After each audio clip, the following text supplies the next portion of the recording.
This is not the story I had written for you tonight. That story, written and rewritten so many times over the past couple of months, didn't feel right. My heart told me to tell a different story. My head told me that I'd run out of time. It was too late. And then I thought of Tina Fey and Amy Poehler. I bet those two could write a new story in a day or two and then get up on the stage and kill it. So I might regret my decision in about 10 minutes, but I'll have accomplished something that I've never been able to do before. Get on a stage in front of hundreds and really suck at something that I hadn't rehearsed or perfected. And, this is a biggie, laugh about it instead of cry when it was over.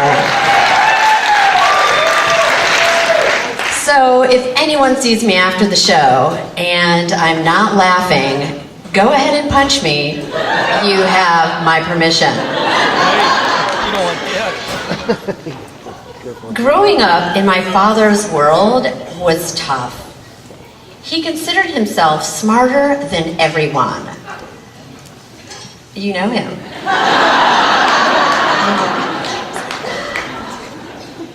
And he was smarter about everything.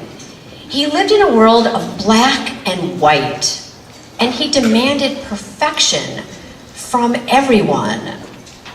I'm fairly certain my father was the father of psychological bullying.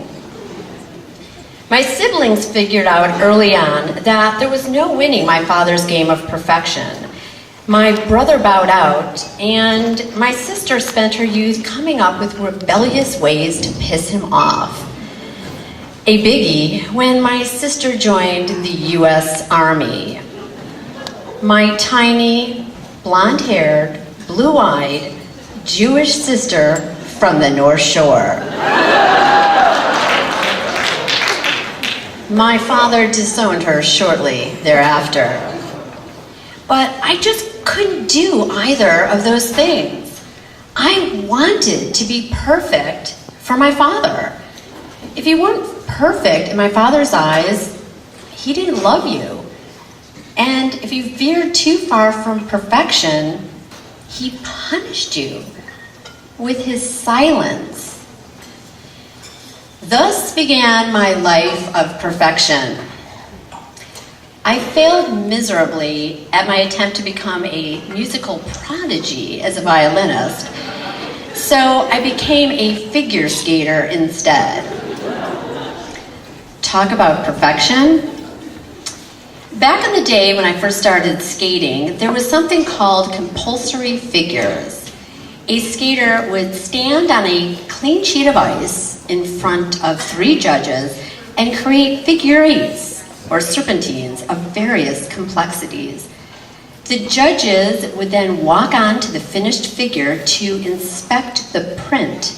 The drawings are blades made on the clean ice. Were the edges clean? Were the changes of edge perpendicular to the long axis? Were the circles smooth, symmetrically shaped, and lined up with one another? To pass to the next level, it all had to be perfect. I eventually figured out that tracing perfect figure eights while freezing my ass off just wasn't my thing. So I switched to ice dancing.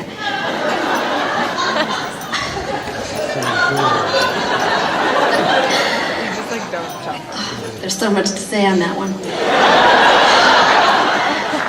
I loved the music, the costumes were beaded, and I got to hold hands with really cute boys all of the time. It was a crazy cool sport. Yes, ice dancing is a sport. And I was really good at it. A few years out of college and still skating, I met my future ex-husband while working a second job that was helping to pay my skating bills. My future ex-husband had moved to Chicago from Los Angeles for a surgical residency. He was Jewish, and he was a doctor. My father told me that he loved me.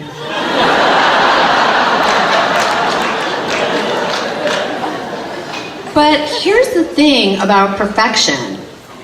There is nothing perfect about it. I was still on my honeymoon when it dawned on me that I had made a terrible mistake. The man that I married was a lot like my father. I saw no way out at the time. There was no turning back.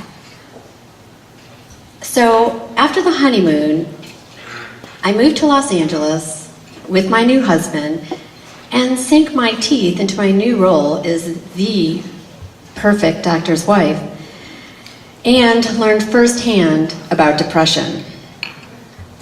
A few years later, the week of my 30th birthday, I left my husband, and with him, I left a piece of my perfect self behind. I returned to Chicago to find that so much had changed. It seemed that I wasn't the only once perfect person to let my father down. He now no longer spoke to my sister, his closest brother, my favorite uncle, my aunt, my cousins, and assorted close friends and neighbors. My father declared all of these dear people in my life dead to him now. There were consequences to my divorce. My perfection took a big hit, as did my standing with my father. But I was still hanging on. I was still in the game. But then, as if to shake me out of my loyal and dysfunctional life of perfection, a brain tumor that had been growing in my head came to light. For those of you in the audience that haven't had one, they suck. If the surgery to remove it doesn't kill you, the pain from the surgery wishes that it had. My brush with death and the unimaginable post-operative pain gave me a new perspective on things. When my estranged, extended family called the hospital to see how I was doing, I told the nurse, through my tears, to tell them that I needed them. And they came running. Thank God. But my father ran too. And he took his love for me with him. I haven't heard from my father in over a decade. So much for perfection. I turned 50 this year, which means I've been perfecting the imperfect me for 50 years.